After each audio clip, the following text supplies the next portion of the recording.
This game runs at 60 FPS on consoles. I'm unable to record at 60 frames, so it'll look worse than it actually is. I recommend everyone try this game. It's a pleasure to play and it's very cheap right now, or you could just go to other YouTube channels that have it recorded at 60 FPS. Once in a while I'll play a game reviewed exceptionally well and find myself unable to enjoy it at all. Recently that's been The Witcher 3. Or I'll play a game reviewed pretty poorly and discover that the general gaming public has no idea what they're talking about, that the game is solid, well designed, and enjoyable. An experience that rewards player growth and systems understanding in a satisfying way. Most recently for me, that's been Mirror's Edge Catalyst.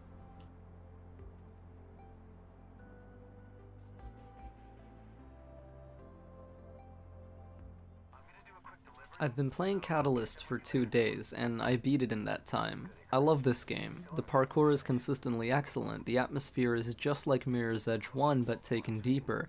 I like New Faith more than Old Faith, as this is a sort of reboot, and the City of Glass is executed in a way that the first game could only hint at. Mirror's Edge, by the way, is one of my favorite games, and it was the reason I got a PlayStation 3. That I enjoy its successor as much as I do is a good sign. From the start, Catalyst is more over the top and more anime than the first game was.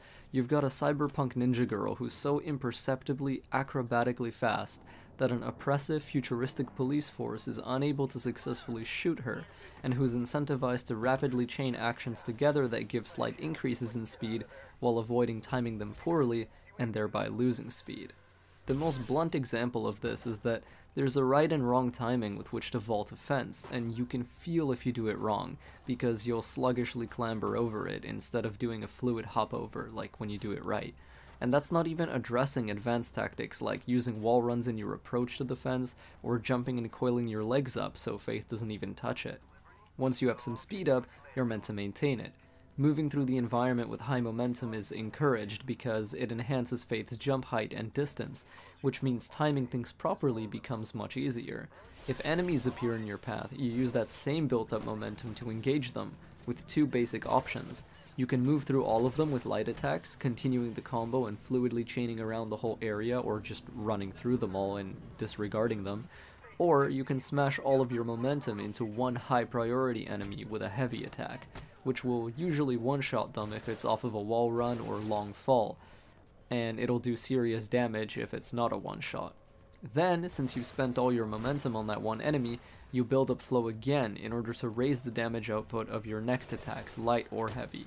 I like to do light attacks more. They feel cool to do in motion and off of various movements, and they keep me running fast, which I like a lot. I'm of the belief that every fight in Mirror's Edge Catalyst can be solved like a puzzle, that there is probably an optimal, stylish method to resolve them all.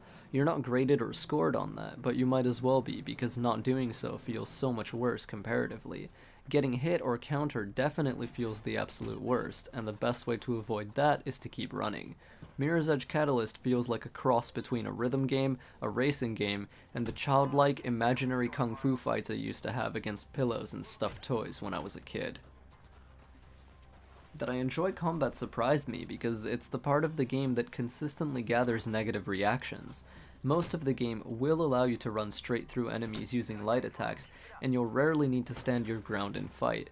These moments that have a lot of enemies trying to stop you from leaving an area while you flawlessly punch, kick, and slap them aside without even stopping your sprint is when Catalyst is at its most exhilarating. The combat skill tree is crucial, because to me the reason people complain about combat seems to be that they don't understand how to attack each enemy type, that enemies are too tanky, and that the players lack enough combat tools during those moments. This is something that reading the intel on enemies fixes, and that getting the damage upgrades in the switch play skill helps alleviate. Mirror's Edge Catalyst is a game about fluid movement, and its combat system reflects that much more genuinely than Mirror's Edge 1 did. While some of the hardcore fans of Mirror's Edge may disagree with me, as someone who enjoys them both, I stand with the idea that Catalyst actually pulls this off better, more smoothly, feeling more pleasant than the first game. Any feeling of sluggishness only happens because it's meant to push you away from standing still or being hit. Listen to that feeling. It's telling you that you could be playing more effectively, and that's your fault, not the game's. The tools you need are all there. They're not very complex, and combat's not terribly deep, but it works well for what it is, and it can be finished or escaped quickly, and in a game that's not about fighting, that's important. I can't stress enough how vital the damage and combat intel upgrades are for a smooth experience, which you might argue is a flaw. Shouldn't the player be able to enjoy themselves without leveling all of that stuff up? Here, I would agree. The existence of a skill tree in Catalyst just doesn't feel justified. I'd have been happier just earning mag rope unlocks as the game went on, and having most of my combat moves and damage upgrades baked into Faith's base character from the start. It's not the best, but it's alright, since it could have been much worse. Guardians are 3-hitters. Tap tap tap with your light attack and they'll always go down. They can also be killed with a single heavy traversal, so hitting them with a heavy from a wall run, jump, or long fall toward them lets you remove them fast and keep running. They don't appear much after the early game. That's because they mainly get replaced by Enforcers. Enforcers are basically Guardians in terms of health and damage, but they have rifles. Therefore, they're the only enemies who can hit Faith from range and degrade her focus shield, a cool concept abstracted into gameplay form. Focus shield is the idea that Faith is so fast, the Krugerset Corporation's guards can't land bullets on her. It's abstracted into gameplay form as an actual shield the player gets when they're running fast enough with good flow. Run fast enough and you can dodge bullets fired straight at you. Lose momentum and you'll start to bleed. Momentum and focus can be chipped away by getting shot at too much, so because of this, Enforcers should be taken out first, which is great because they can also never counter you at all, and they're just as fragile as Guardians. The difference between them is that they usually can't be approached by running straight at them unless you're so close that their bullets won't deplete your focus before you lay into them with Parkour Fu. Most of the time they'll also fall to a heavy traversal, so you can sort of air assassinate ones that haven't detected you yet, or just remove them from the current encounter if you happen to be falling or wall running toward one. Once those easy ones are gone, you've got Protectors, Shock Protectors, and Sentinels, who are all tough but manageable for 2 reasons. First, if they stick together, you can stumble them into each other with heavy directionals, which depletes multiple enemies' HP at the same time, while their hit stun animation lets you refocus onto other enemies or start running around. Taking out the Shock Protectors is a pretty high priority because these guys can slow you down more effectively than anyone else. They can hit you with a shock blast from some distance away that actually removes your speed instantly, so slowing down to fight these guys is acceptable. You can also jump over their shock blast or dodge it if you time it right, but I just kinda prefer to kill them. If they're all separated, you have free reign to use the floors, walls, and railings around you to destroy them via environmental strikes. They can't be blocked and they do crazy damage.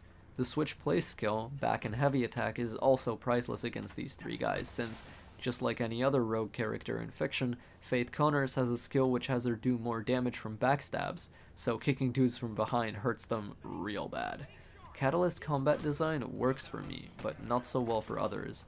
When I watched some popular Catalyst vids on YouTube, the players seemed pretty ineffective, trying to do things that might be working but only barely. They then complain that the combat is much worse than the parkour, and somehow this drags the game's quality down? I'd say combat is an extension of the parkour and should always be treated as such, unless you're surgically assassinating specific enemies in order to get back to running. You should never be trying to walk up to Krugerset and attack spam like in most games, unless you're hitting an Enforcer or Guardian, or unless you're hitting an isolated advanced enemy and you can take the time to use switch place with a 3-hit or 2-hit combo until they die. This by itself tends to be pretty rare, but when it does happen, it still kills them decently fast. Some people would say that the complaints about Mirror's Edge Catalyst exist because the player is sometimes forced to use the combat system and not just because they don't understand how to use it. While I can agree that that's not ideal in a game about running around, and I would have appreciated being able to beat the entire game without fighting, I don't have such a big issue with this because it's actually handled so much better here than in Mirror's Edge 1.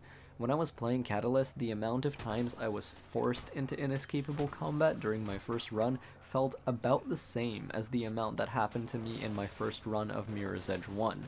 Note that this is a subjective experience, and I could be remembering my first playthrough of Mirror's Edge 1 wrong. Maybe more of ME1's encounters were actually escapable.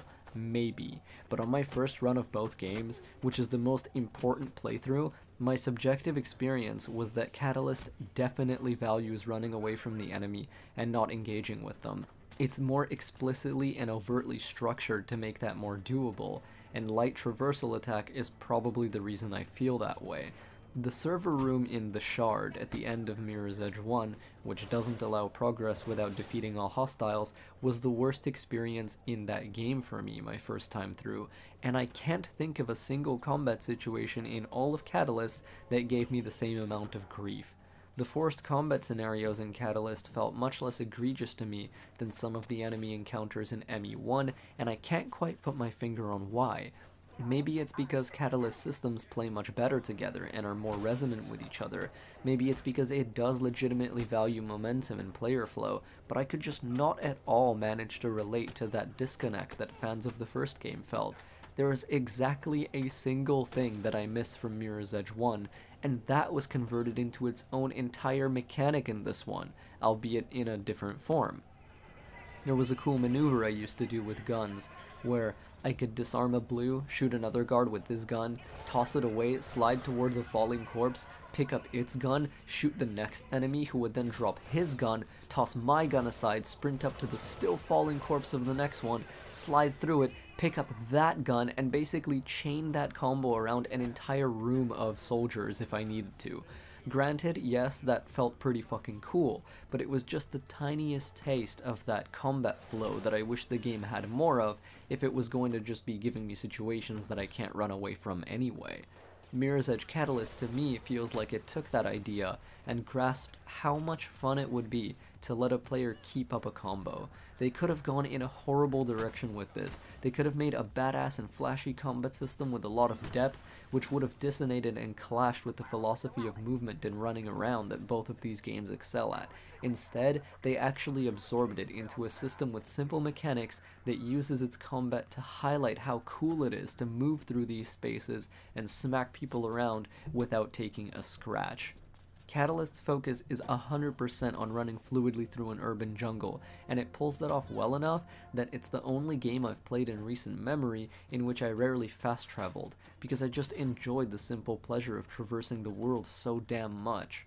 The joy of running through the same places over and over and over and over again, getting better and more stylish and faster at the same location as I'd pass back and forth through it multiple times. That is a sensation that is so uniquely Mirror's Edge, and there is no other game or franchise that possesses that. I love both of these games a lot, but I just can't help but sense that both movement and combat are more enjoyable in Catalyst than they were in the first game. The first game is still fantastic, it's great, and I'd love to go back and play it again, but for me, Catalyst systems all play better with each other, and they don't get in each other's way as much. The game becomes deeper and more whole for me because of that.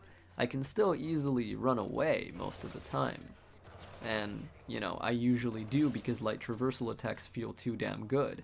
The difference is that in the encounters which I can't run away from, I'm no longer doomed to having a terrible experience, because the combat system is actually good this time. I really like Mirror's Edge Catalyst, and as usual the best way for me to express some of the things I've said is to make videos featuring them. You can't really debate with footage of cool gameplay. Or I could just fall on my face and be terrible, but we'll see how it goes. I've got a lot of games to make vids on right now, lots to choose from, so it could go down either way. Thanks for watching, and I'll see you all later. And to prevent yourself from being chased by corporate cyberpunk kill squads, stay off the grid and stay sneaky.